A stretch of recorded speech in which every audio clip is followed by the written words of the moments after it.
Hello everyone, I welcome you all on my YouTube channel visual trading. मुझे बहुत खुशी है कि आप लोगों को विजुअल ट्रेडिंग टूल काफ़ी पसंद आ रही है और आप इसे यूज़ भी कर रहे हैं। तो चलिए आज की वीडियो में हम लोग विजुअल ट्रेडिंग टूल का एक नया वर्ज़न डिस्कस करने वाले हैं, जो पिछले वर्ज़न का एक छोटा सा अपडेट है। तो चलिए हम इस विजुअल ट्रेडिंग टूल के नए अपडेट्स को ओपन कर देते हैं। ये हमारा अपडेट जो है वर्ज़न 3.1 है और ये हमारा विजुअल ट्रेडिंग का मेन विंडो ओपन हो चुका है। तो यहाँ पे हमारे पास बहुत सारे फंक्शन हैं। तो अगर आप इस विजुअल ट्रेडिंग के वीडियो को फर्स्ट टाइम देख रहे हैं तो आप पहले विजुअल ट्रेडिंग के चैनल पेज पे जाइए और जितने भी वीडियोस अपलोड किए हैं विजुअल ट्रेडिंग टूल से रिलेटेड, पहले आप उन्हें देखिए, जिससे कि आप इसका मैक्सिमम यूटिलाइजेशन कर सकते हैं। हमने पिछले वीडियोस में सेलेक्ट ए time period, important websites, refined learning, trade journal, finance, balance sheet और ये हमने नया बटन ऐड किया है पोर्टफोलियो न्यूज़ अपडेट। तो ये सारे बटन्स जो हैं हमने पिछले वीडियोस में डिस्कस किए हैं। इन सब बटन को कैसे कस्टमाइज कर सकते हैं उनके भी वीडियोस आपको इस चैनल पे मिलेंगे। उसके अलावे हमने इंडेक्स लाइव डेटा, हम इंट्राडे में कैसे बैंक निफ्टी और निफ्टी के डेटा को किस तरह से लाइव मार्केट में रिट्रीव कर सकते हैं, उसके लिए भी इंडेक्स लाइव डेटा बटन को हमने पिछले वीडियो में डिस्कस किया है, जिसे आपने काफ़ी पसंद किया है। और हमने पिछले वीडियोस में इंडेक्स हिस्टोरिकल डेटा के बारे में बात की थी, जिसे मैंने बताया था कि इंडेक्स हिस्टोरिकल डेटा जो है मैंने 3 पार्ट में डिवाइड किया है। तो पिछले 2 वीडियो में हमने option chain and option strategy builder को काफ़ी डिटेल में डिस्कस किया है। तो अगर आप इस फंक्शंस के बारे में जानना चाहते हैं तो आप जो है ये पार्ट 1 एंड पार्ट 2 वीडियोस को आप देख करके अपना सारा कॉन्सेप्ट क्लियर कर सकते हैं।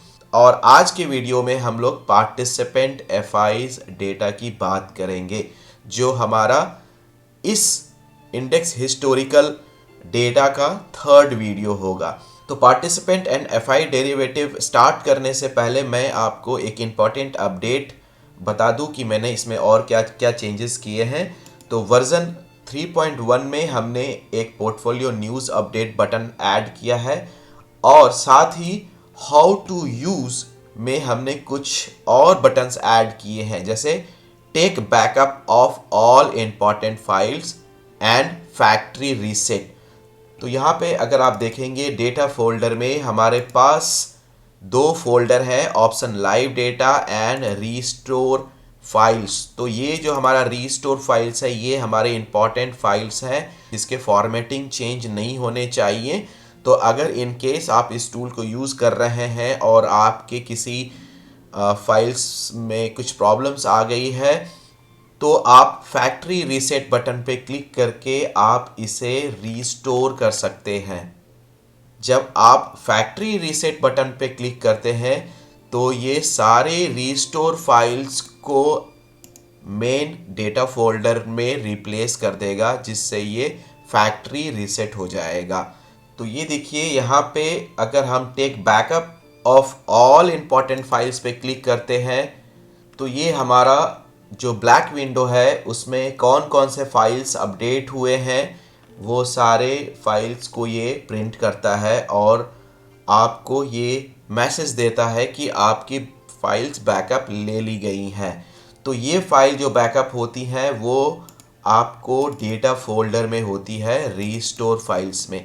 तो अगर आप किसी फाइल में कुछ चेंजेस करते हैं तो इस take backup of all important files पे क्लिक करने से जो भी चेंजेस आप किए हैं अपने फाइल्स में वो ऑटोमेटिकली रिस्टोर फाइल्स में स्टोर हो जाएंगी। तो ये इम्पॉर्टेंट अपडेट है जो आपको जानने की ज़रूरत है। तो चलिए हम लोग वापस चलते हैं अपने इंडेक्स हिस्टोरिकल डेटा पे और हमने यहाँ पे इंडेक्स हिस्टोरिकल डेटा पे क्लिक कर दिया है। तो आज का हमारा जो टॉपिक है वो है पार्टिसिपेंट एंड एफआईज डेरिवेटिव्स। तो हम यहाँ पे जब इस बटन पे क्लिक करते हैं तो हमारे पास यहाँ पे एक मैसेज डिस्प्ले हो रहा है कि कौन कौन सा डेट चूज़ किया गया है। मैसेज डिस्प्ले करता है first open FI's data analysis XLSX। तो यहाँ पे देखिए बॉटम में हमारे पास open FI data analysis XLS button है। जब आप इस पर क्लिक करेंगे तो ये हमें एक्सेल सीट ओपन कर देगा। तो हम इस बटन के थ्रू हम अपने FI's data analysis Excel sheet को ओपन कर लेंगे। तो यहाँ पे हमारे पास बहुत सारे बटन्स हैं। तो यहाँ पे जो है FI's data analysis, FI's equity daily data, FI's equity monthly data and कुछ FI's पोजीशन एनालिसिस के सीट बने हुए हैं और India VIX and dividend yield, और उसके साथ साथ यहाँ पे सेल्फ अंडरस्टैंडिंग की भी एक एक्सेल सीट बनाई गई है। तो ये जो सेल्फ अंडरस्टैंडिंग की सीट जो है ये मैंने अपने पर्पस से बनाया था। तो यहाँ पे आप देखिए, आप भी इस एक्सेल सीट को पढ़ करके समझ करके आप अपना नॉलेज बढ़ा सकते हैं। तो यहाँ पे इस एक्सेल सीट को हम किसी और वीडियो में डिस्कस करेंगे कि किस तरह से हम इस डेटा को रीड कर सकते हैं, लेकिन आज की वीडियो में सिर्फ हम देखेंगे कि किस तरह से पार्टिसिपेंट डेटा और FI's डेटा को हम इस एक्सेल सीट में रिट्रीव कर सकते हैं और उसे एनालाइज कर सकते हैं। तो आप यहाँ पे जब participant and FI's derivatives button पे क्लिक करेंगे तो ये FNO participant OI and FI's derivatives statistics data यहाँ पे मैसेज डिस्प्ले होता है और ये आपको दिखा रहा है successfully processed, check FI's data analysis sheet in FI data analysis XLSX, जो ये हमारा वाला एक्सेल ओपन किया हुआ है। साथ ही साथ FI's DI's daily and monthly trading activities are also updated. तो यहाँ पे जब हम इस बटन पे क्लिक करते हैं तो ये सिर्फ हमारा जो है 3 एक्सेल सीट अपडेट करता है, FI's data analysis, FI's equity daily data and FI's equity monthly data. तो यहाँ पे जब हम इस बटन को क्लिक करते हैं तो हमारा जो डेटा यहाँ पे इस एक्सेल सीट में यहाँ पर अपडेट होता है। तो अगर हम इसे डिलीट कर देते हैं तो ये देखिए ये क्लीन हो गया और ये भी क्लीन हो गया। तो मैं आपको बस दिखा देता हूँ कि ये हमारा डेटा कहाँ कहाँ पर रिट्रीव करता है। तो इस पोजीशन पे ये हमारा डेटा रिट्रीव करता है। तो यहाँ पे मैंने सारे डेटास यहाँ पे मैन्युअली डिलीट कर दिए हैं। तो जब हम इस बटन पे क्लिक करते हैं तो ये हमारा डेटा यहाँ पे अपडेट हो जाता है। यहाँ पर टॉप में हमारे पास टोटल 8 टेबल्स हैं। ये टेबल इंडेक्स फ्यूचर का है, ये इंडेक्स कॉल का है, ये इंडेक्स पुट का है, ये फ्यूचर स्टॉक, ये स्टॉक कॉल, ये स्टॉक पुट। उसके अलावे हमारे पास FI's डेरिवेटिव स्टैटिस्टिक्स डेटा है। उसके अलावे हमारे पास FI के नेट पोजीशंस हैं। तो इस डेटा को कैसे एनालाइज करना है इसके लिए एक सेपरेट वीडियो मैं बनाऊंगा, लेकिन जिन्हें लॉन्ग बिल्डअप और long unwinding, short buildup and short covering पता है वो इस टेबल को इजीली यूज़ कर सकते हैं। और इस सीट में FI's एंड DI's के net buy and sell value को दिखाया गया है इक्विटी मार्केट में, कैश मार्केट में।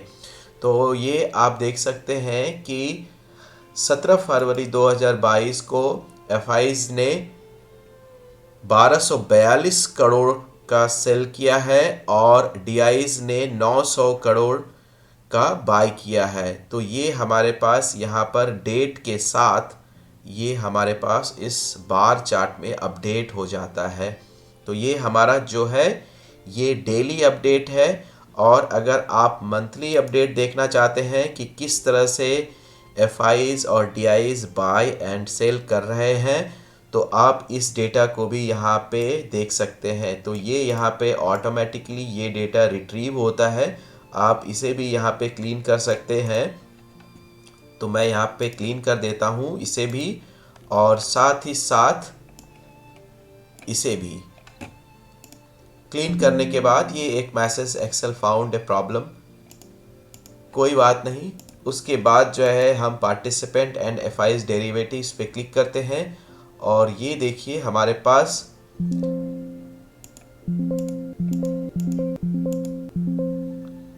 तो ये देखिए, ये हमारा यहाँ पे एक एरर आ रहा है। तो इस तरह के अगर कुछ प्रॉब्लम्स आपको क्रिएट हो जाते हैं तो आप इससे आसानी से एग्ज़िट कर सकते हैं। Close this, don't save. फिर उसके बाद आप फिर से एफआईज डेरिवेटिव को खोलें तो ये एक्सेल अभी it seems it is corrupted. तो मैं इसे यहाँ पे क्या करने वाला हूँ, अभी मैं जाने वाला हूँ हाउ टू यूज़, और उसके बाद मैं क्लिक कर दूँगा फैक्ट्री रीसेट। तो जब हम फैक्ट्री रीसेट पे क्लिक करते हैं तो ये हमारी फाइल्स यहाँ पे देखिए अपडेट हो गई है, और हम फिर से वापस जाएंगे इंडेक्स हिस्टोरिकल डेटा पे, और यहाँ पे हमारे पास open FI's data analysis Excel sheet है। तो ये देखिए, ये फाइल करप्ट हो गई थी, लेकिन हमने रीस्टोर बटन पे क्लिक करके तो जो हमारे बैकअप फाइल्स हैं वहाँ से ये रीस्टोर हो गया है। तो अभी आप देखिए यहाँ पे हमारे पास एफआईज डेटा एनालिसिस है, और हम इस participant and FIIs derivatives button पे क्लिक कर देते हैं और ये डेटा हमारा रिट्रीव हो रहा है, और ये रिट्रीव हो चुका है। तो अगर आप कुछ पुराने डेटास को रिट्रीव करना चाहते हैं तो भी आप कर सकते हैं। जैसे कि सपोज़ मैं यहाँ पे 16 चूज़ कर लेता हूँ, 16 चूज़ कर लेता हूँ, मतलब ये वेडनेसडे का डेटा और ट्यूसडे का डेटा जो प्रीवियस डे है उस डेटा को ये रिट्रीव करेगा। तो यहाँ पे फिर हम क्लिक करेंगे सेलेक्टेड टाइम पीरियड, तो यहाँ पे शो करेगा कि सेलेक्टेड डेट। तो मैं यहाँ पे डेटा जो चूज़ कर रहा हूँ वो 16 फरवरी 2022 का डेटा रिट्रीव करना चाह रहा हूँ। उसके बाद मैं पार्टिसिपेंट एंड एफआईज डेरिवेटिव्स पे क्लिक कर दूंगा। तो ये जो है हमें पुराने डेटा को रिट्रीव करेगा। ये देखिए हमारा डेट भी यहाँ पे अपडेट हो चुका है, और उसके बाद आप यहाँ पे भी देखेंगे तो ये हमारे पास जो पार्टिसिपेंट वाइज ओपन इंटरेस्ट जो है वो हमारे पास 16 फरवरी और 15 फरवरी का डेटा आ चुका है। साथ ही साथ हमारे पास एफआई डेरिवेटिव स्टैटिस्टिक्स भी जो है वो 16 और 15 फरवरी के आ जाएंगे। तो ये दो डेटा हमारे पास रिट्रीव हो जाते हैं, और उसके बाद ये टेबल ऑटोमेटिकली अपडेट हो जाता है, और हमारे पास एफआई इक्विटी डेली डेटा भी अपडेट हो चुका है, और एफआई इक्विटी मंथली डेटा भी अपडेट हो चुका है। तो यहाँ पे हमने एक क्यूमुलेटिव डेटा एनालिसिस भी किया है कि किस तरह से एफआईज सेल कर रहे हैं एंड बाई कर रहे हैं।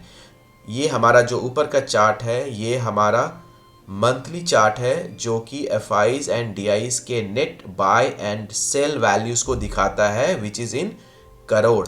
और जो ये नीचे वाला जो हमारा चार्ट है ये हमारा क्यूमुलेटिव डेटा एनालिसिस है, जो कि monthly buy and sell values हैं उसे क्यूमुलेटिव एनालिसिस किया गया है। तो यहाँ पे जो ब्लू लाइन है ये एफआईज को डिनोट कर रहा है, और ये जो ऑरेंज कलर की लाइन है ये डीआईज को डिनोट कर रहा है।